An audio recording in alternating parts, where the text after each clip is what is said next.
Hi, my name is Rick Bloodworth. This is the Common Sense Christian Patriot channel, and today we want to look at one of the greatest patriots in American history, George Washington. And specifically, we want to look at a few incidents from his life that will help us to understand why he was considered to be such a good man, and will probably also help us to understand why he was so successful. There's a book that was written by a man named William Johnson in 1919 called George Washington the Christian. And it was a book that Mr. Johnson wrote because he wanted to find out from original sources why George Washington was the great man that he became. He wanted to know something about his character. And so he dug into all sorts of historical documents, private letters and public records from some of the different things that Washington did while he was president, including his farewell address and a number of different calls for national days of fasting and prayer that were at the behest of George Washington, both before he became president and after. But one of the most interesting stories I came across involved a Quaker by the name of Isaac Potts. Isaac and his wife Sarah had a farm just right next to Valley Forge. Valley Forge, of course, was where the colonial army wintered in the year of 1777 to 1778. As you might recall from history, it was a fairly difficult winter.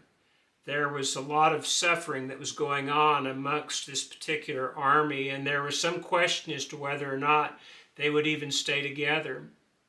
Well, it was during this time that Isaac Potts just happened to be going past a certain grove of trees in a less traveled part of the forest, and he heard a voice. Well, he was kind of startled, but he went in search of the voice, and to his surprise, he saw a man on his knees. And by his uniform, it was very clear that this man was high up in the colonial army. As a matter of fact, Isaac Potts soon recognized him as George Washington. And George Washington was deep in fervent prayer on his knees. Didn't know that Mr. Potts was anywhere in the vicinity. And Isaac Potts made sure that he remained still and quiet while George Washington was praying. He said after a while, the commander rose from his knees, and he had just an absolute look of serenity on his face. And then George Washington mounted his horse and presumably went back to where the rest of the army was camping at Valley Forge. Well, Isaac Potts went home as quick as he could, and he burst through the door in excitement, and he called to his wife Sarah. He said, "Sarah, my dear Sarah, all is well. All is well. George Washington will prevail." Well, this was an interesting statement because, again, Isaac Potts was a Quaker, and the Quakers almost exclusively were Tories. Not so much because they had they were sympathetic towards the English cause, but because the Quakers were nonviolent. They did not take part in war. They didn't think it was right. And so they thought it was their Christian duty to remain loyal, at least to a certain point, to the crown, even though in their hearts they were very much sympathetic to the revolutionary cause. So they were torn. But when Isaac came in and told his wife Sarah that all was well, that George Washington would prevail, she wanted to know what had happened. And of course he very quickly related his running across George Washington and George Washington being deep in prayer. And then Isaac Potts said something that I think is really remarkable. He said, "Until this point, I never thought that the sword and the gospel could coexist." But he said now he was convinced that George Washington was on a righteous path. And he believed, for the first time perhaps, that America could actually win this war. And it was a long shot when you think about it. The world viewed America as just a bunch of rebels, which of course they were rebels. They were revolting against the crown. Whether their cause was noble or not in the eyes of the world, they were still rebels. But the world just viewed them as just kind of a ragtag group of undisciplined men who were trying to form an army going against the world's greatest superpower and the world's greatest army at that particular juncture of history. And so, just on the outside looking in, the colonialists didn't have much of a chance. But they had God on their side. They were convinced they had God on their side. They were convinced they had a righteous cause. And certainly the crown did not seem to be doing anything to curry God's favor. The crown seemed to look at itself more as God themselves, even though they did certainly give religion lip service, but not so the revolutionaries. They were absolutely determined that if there was going to be a revolution, that it would be done in the right way. They wouldn't even take up arms against the crown unless fired upon first. But when they were fired upon, the shot heard round the world, they began the war in earnest. But they truly, almost universally, sought God's direction and his favor and his blessings.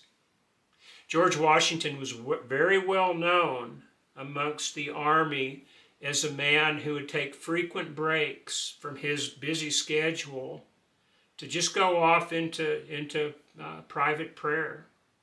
He was someone who recognized the fact that without God, the nation could not succeed. Without God, the war effort would fail.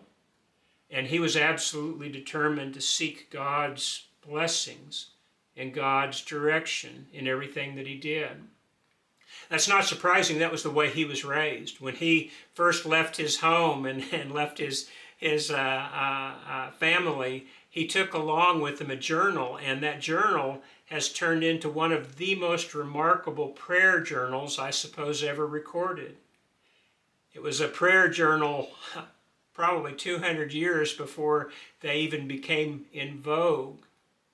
And he wasn't writing it down for posterity, at least not knowingly. He was writing these things down because he wanted to articulate his prayer and put it in printing to where he could look at it. That way he could go back and read them again and remember what he had been praying for, and also remember to be thankful for the times that God answered his prayers in such a favorable manner. Such was the man, the young George Washington, decades before he ever became the commander of the colonial army. And George Washington was successful, I'm convinced, because first and foremost, he desired to be a Christian and then an American. And regardless of how things turned out, he wanted them to turn out the way that God desired, and he wanted to make sure that he was taking part in a righteous cause.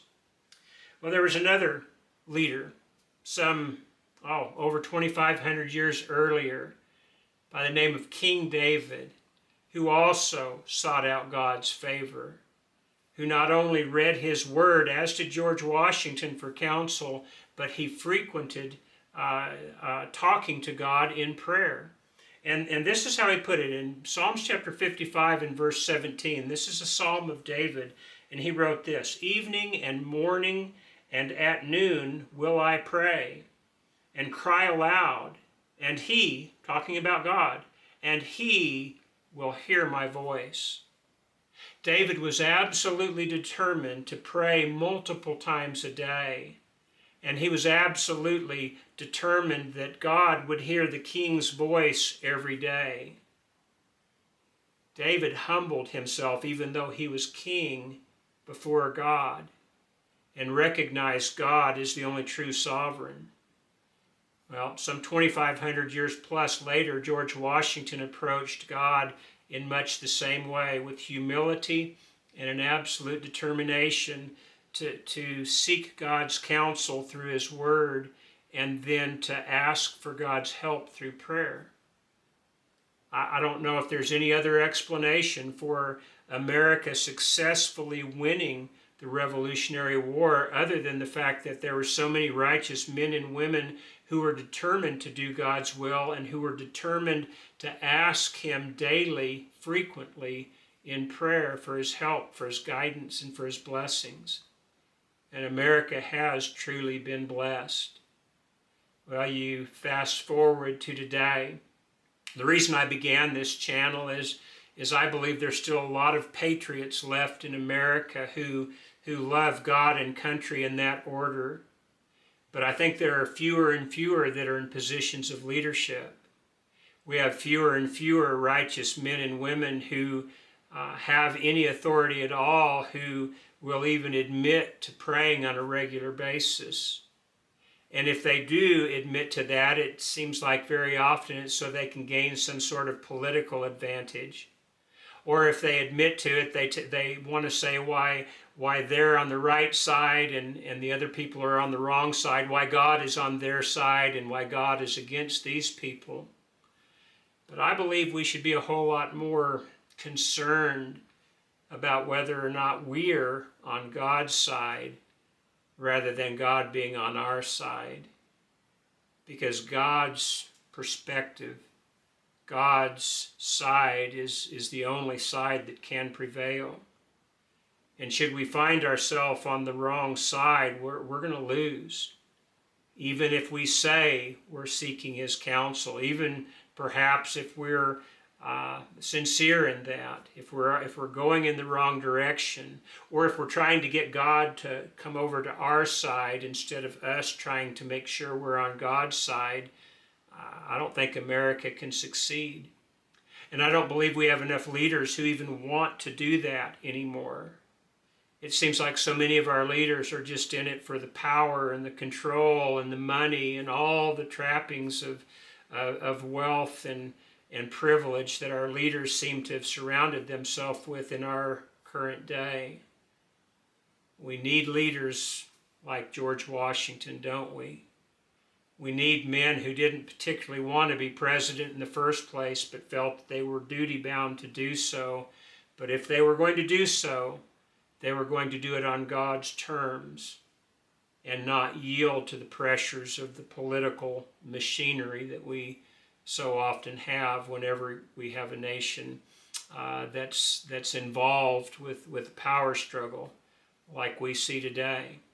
The power struggles aren't anything new, but I will say that the seeming lack of desire to make sure we're doing things in God's way is quite concerning.